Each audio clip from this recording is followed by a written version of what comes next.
Opa pessoal, e aí? Vou falar um pouco sobre o capítulo 7 do livro O Conceito de Direito de Hart e vou falar sobre o capítulo 7, que é Formalismo e Ceticismo sobre as Regras. Começar pequena contextualização. O capítulo obviamente fala sobre o formalismo e o ceticismo e ele tenta refutar os dois. Até que no final do livro ele coloca ambos como Scylla e Caríbides, os monstros lá da Odisseia, na mitologia grega, e ele defende que se deve se tentar se colocar entre os dois para evitar ser devorado pelos monstros. Enfim, o principal representante do formalismo é obviamente Kelsen, mas ele é muito influenciado também por Austin, que é que foi um dos mestres de Hart. E ambos são representantes do formalismo exclusivo, ou seja, do positivismo exclusivo, que isola o direito de todas as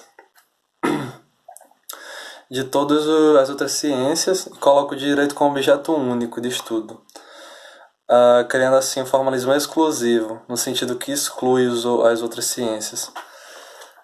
E o Hart, ele tenta, por outro lado, criar o positivismo inclusivo, que tenta incluir outras ciências, que tenta contextualizar mais e ser mais aceito. Porém, isso cria, como ele próprio diz, uma caixa de Pandora de conceitos. Que, por exemplo, quando se pega, por exemplo, a caixinha do direito e coloca outras coisas nela, por exemplo, moral, justiça, sociologia, filosofia, etc. Quando se coloca isso no direito, isso pode sair também, obviamente. E quando um juiz começa a fundamentar em coisas além do direito, isso pode muito bem se tornar um problema. O ceticismo, por outro lado, ele tem uma visão, digamos, funcionalista. Ou seja, ele só vê o direito como função. No sentido que o direito para o cético é apenas o que o tribunal diz. E o Hart vai pegar muito em cima disso, o direito ao que o tribunal diz. Mas isso fica mais para um pouquinho depois. Enfim, eu vou dividir o vídeo meio que em 4 partes, que são os 4 subcapítulos do capítulo 7. Vou começar agora com textura aberta do direito, que é um dos problemas da teoria, principalmente da teoria formalista. A textura aberta do direito se refere muito à sua generalidade, porque as normas elas são muito gerais, principalmente as normas legais, que tentam sempre ser gerais o suficiente para abranger o maior número de casos possíveis. Porém, isso porém isso gera com frequência casos difíceis em que não se pode simplesmente subsumir a norma. E isso se deve ao simples fato do legislador não ser um astrólogo. Ele simplesmente não pode prever o futuro, ele simplesmente não pode prever o caso concreto. Por outro lado, mesmo que ele pudesse, é tanta variedade de normas e coisas que mesmo ele talvez podendo, ia ser impossível, ele ia ter que ficar redigindo e redigindo várias vezes. E a vontade política de um parlamento é muito mais difícil que isso. Enfim, o direito tem uma textura aberta muito grande e suas normas, por serem gerais, apresentam problemas. Inclusive, Hart diz que, inclusive quando a linguagem é clara, ela pode ser ambígua. Aí ele dá o exemplo do chapéu, que é um exemplo até engraçado. Que quando se uma pessoa entra numa igreja, uma criança, por exemplo, disse pra ela: as pessoas devem tirar o chapéu para entrar à igreja. É uma norma bem clara, claríssima. Mas a criança pode simplesmente se perguntar: eu posso botar o chapéu de novo depois que eu entrar? Ou pode botar, eu devo tirar e colocar onde? Com que velocidade eu devo tirar? É, é um pouco engraçado, mas é só para exemplificar como uma norma em si pode ser ambígua, mesmo quando o autor é claro. E também tem-se o outro exemplo que ele dá, é o exemplo dos carros, que foi uma lei que se criou numa espécie de parque, lá não me lembro o nome do lugar agora, mas foi na Inglaterra, que nos parques não se podia entrar automóveis. No, no sentido lógico de carros, o legislador criou com a finalidade da paz pública, de não se ter carros para atropelar pessoas, para fazer barulho, para incomodar as pessoas. E ele botou que não podia entrar carros nesse determinado parque. Aí surgiu uma pergunta boba também, mas que mostra como é importante. A pergunta foi: e carrinho de controle remoto? Ele é um automóvel. A gente deve proibir ele também? Enfim, e para isso o Hart sugere até aquela finalidade do Savini, se prefere o nome francês, que é a vontade teleológica da legislação. Se a lei foi criada com a finalidade de paz no parque, faz-se um juízo de. Ele não diz juízo de valor, ele fala, digamos, confrontar o caso e as possíveis soluções e confrontando as soluções, ver qual solução é a melhor, confrontando os interesses. E é uma espécie de juízo de valor, obviamente, que pega-se o bem jurídico, paz no parque, e confronta aí. Obviamente, ninguém vai perder sua paz porque tem uma criança brincando com um carrinho de controle remoto no parque. Enfim. E assim, uma contextualização interessante até é que esse confrontar as possíveis soluções parece um pouco com a moldura gaussiana, que se tem várias opções para determinado caso e o juiz poderia escolher qualquer um delas. E a novidade no Hart é que ele não fala que é simplesmente qualquer um delas. Ele fala que é a que mais satisfaz a população. Ele não é tão radical como o Dworkin e diz que existe apenas uma opção certa, mas ele diz que existe uma que é razoável, que é que existem várias ai meu Deus, aqui. Não existe uma resposta correta a descobrir, mas distinta existe uma resposta que seja um compromisso razoável entre muitos interesses conflitantes. Ou seja, essa resposta razoável, ela é possível, ela não é tão radical como o de Dworkin, como eu disse, que diz que existe apenas uma resposta correta em todo caso, e não é tão vaga como Kelsen, que como um autor jurídico propriamente científico, diz que não é assunto do direito, que o juiz pode escolher qualquer uma. Moral ou imoral, tanto faz. Até porque, para Kelsen, a moral não está dentro do direito. O Hart já ele começa a incluir isso. Aí ele fala um pouco do formalismo e do que ele vai chamar posteriormente de paraíso dos conceitos. E esse paraíso dos conceitos é principalmente nos casos simples. Ou seja, 100% das vezes ele vai ser em casos simples. É uma. É uma. Você cria uma norma e, seja qual for a circunstância ou consequência daquilo, aplica-se a norma. Num caso simples, isso é até bom, porque imagina se em cada caso de furtos tivesse que se questionar, furto é errado, não sei o que, não sei o que. Não, o cara furtou, prende ele. Não, Obviamente existem os hard cases, que vai ser o da bagatela, que vai ser, talvez não tenha sido ele que roubou, que talvez ele roubou porque precisa comer. Enfim, isso são os hard cases. Mas nos casos simples, isso não importa. É o paraíso dos conceitos do formalista, que não se faz nenhum esforço para interpretar, simplesmente se aplica. E com isso, o legislador consegue, meio que sendo um astrólogo, resolver um caso antecipadamente. Ou seja, ele dá uma certeza e uma previsibilidade no direito. Ele dá uma segurança jurídica.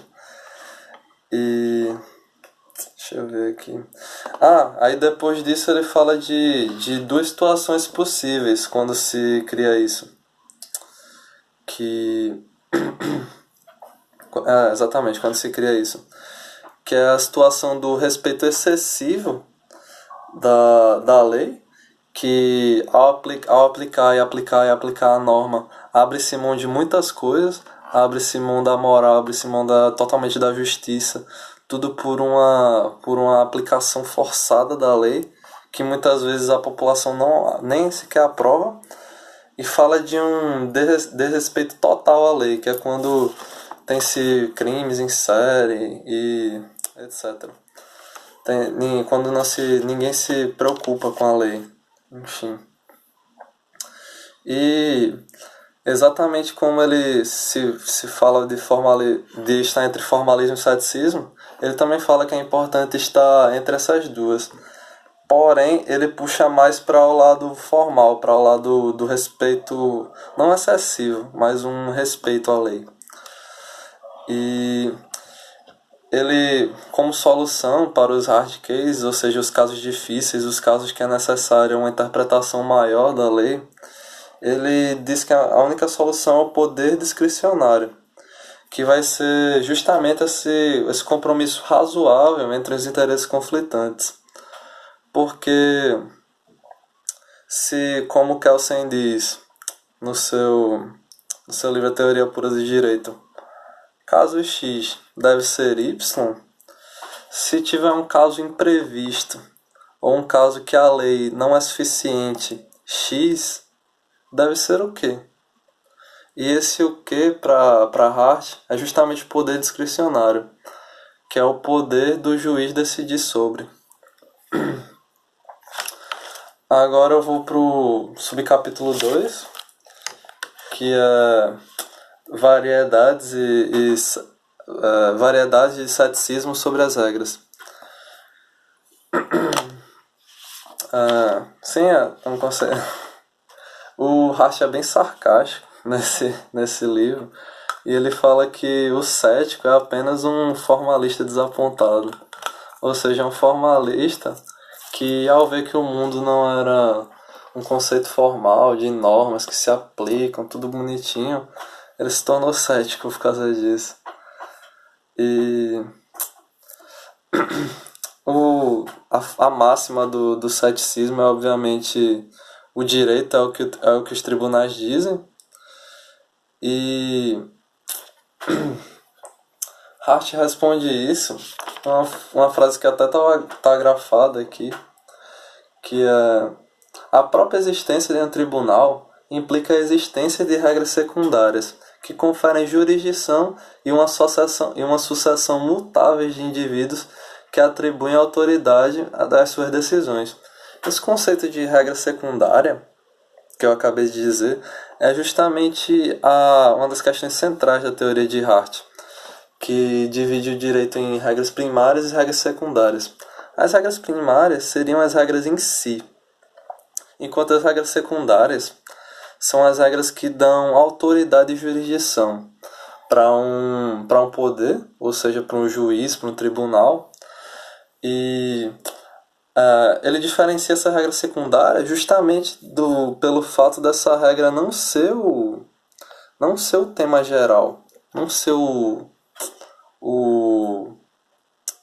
não ser o direito em si. É simplesmente uma ferramenta do direito, uma regra secundária. Ele posteriormente vai dar um exemplo de jogos e vai ficar mais fácil de entender. Depois ele fala. Esse livro é basicamente ele fala do ceticismo e depois critica. Fala do ceticismo e critica. Do mesmo jeito que ele fala do formalismo e critica. Esse capítulo é muito sobre criticar o formalismo e o ceticismo. E, sim, voltando. Ele fala que o ceticismo coloca a lei como fonte, só como fonte, e a sentença como direito de fato. Por exemplo, tem-se que eu tenho direito a uma ação por danos morais, mas eu posso simplesmente não querer essa ação, não entrar na justiça. E para os realistas jurídicos, os céticos, eu não tive nem sequer direito. Como eu não consegui, como eu não entrei na justiça e não consegui, eu simplesmente não tive direito. O direito era só se o tribunal dissesse. O Outro exemplo que eu posso dar é um exemplo das minorias, lógico, que apesar delas terem direito no papel, os tribunais e outras coisas com justificativas de reserva do possível, entre outras, dizem que essas pessoas não têm esse direito. Não têm o direito X a não sei o que. E, obviamente, nesse caso, o direito está sendo o que o tribunal diz. Pode até ter no papel outra coisa, mas vai ser o que o tribunal diz. E, justamente para o cético, a lei é só uma fonte. E a sentença judicial é realmente de direito.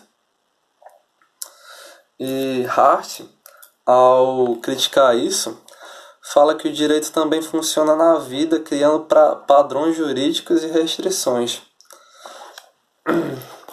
No sentido de que, por exemplo, fura. Deixa eu ver.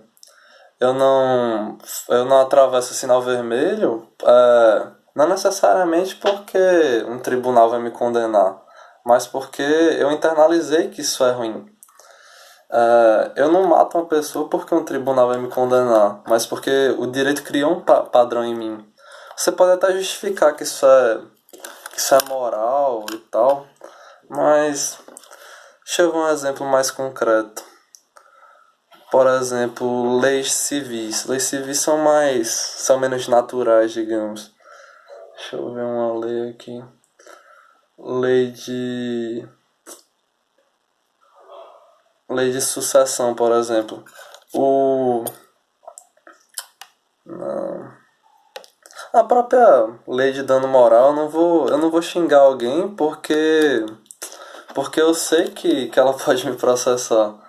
Eu internalizei isso em mim. Eu não necessariamente fico pensando e maquinando isso o tempo todo na minha cabeça. Eu internalizei isso em mim. Eu não xingo as pessoas com o medo de uma sanção e de ser processado.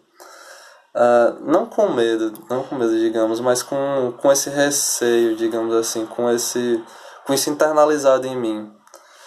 E isso não é necessariamente ruim nem bom, mas é um modo de mostrar como o direito não está só na sentença judicial. E que essa criação de padrões jurídicos, de padrões de honestidade,